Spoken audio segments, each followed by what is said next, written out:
When you have an invisible disability, you're basically living with a challenging condition that can't be seen. And because it's invisible, it's hard for others to understand and to accommodate, a point that makes job hunting that much harder.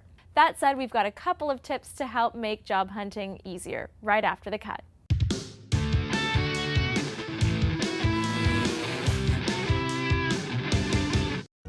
Hi everyone, this video is dedicated to job hunting students and grads who live with a disability, but not the type of disability that a lot of you might immediately think of, like being confined to a wheelchair or being blind.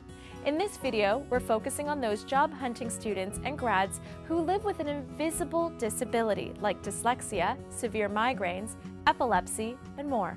The thing is, a lot of people live with invisible disabilities without it affecting their job hunt or their job performance, but depending on how often the disability reoccurs, it can really hurt your employability. That's why the issue of whether to disclose your invisible disability is so important. For that reason, the Jobpostings.ca team put together the following tips to consider when talking to an employer. So, first things first, when assessing your disability at work, you have to put safety first.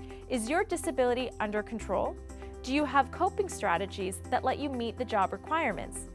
Generally speaking, you're never obligated to reveal your invisible disability except if it puts you or someone else at risk. And if that's the case, then it's important that you disclose so that your employer knows how to help you if you fall ill at work, and it will protect you from a legal suit if someone else gets hurt because of you. That said, to avoid you having to even make this decision, try to apply for jobs and positions you know you're qualified for and can handle for a full day's work. Another thing to consider is whether you mention your disability on your resume.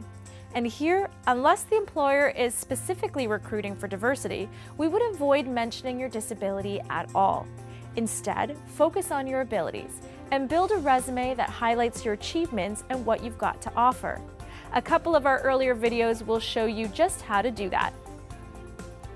Finally, you can always disclose later, but you can never undisclose.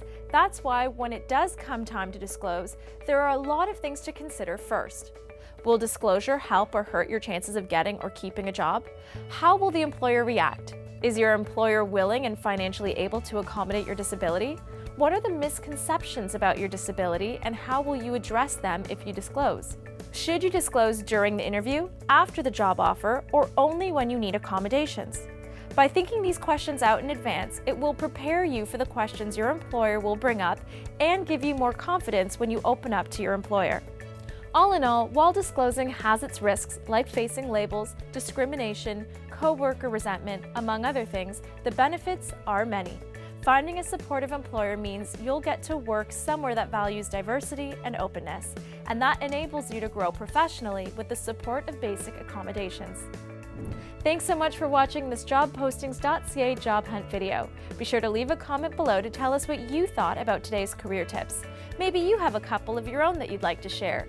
And if you have any questions about this video or have requests for future job tip videos, please let us know. We'll do our best to answer everybody. In the meantime, if you like this video, please click the like button or share it with your friends. And don't forget to click the subscribe button below.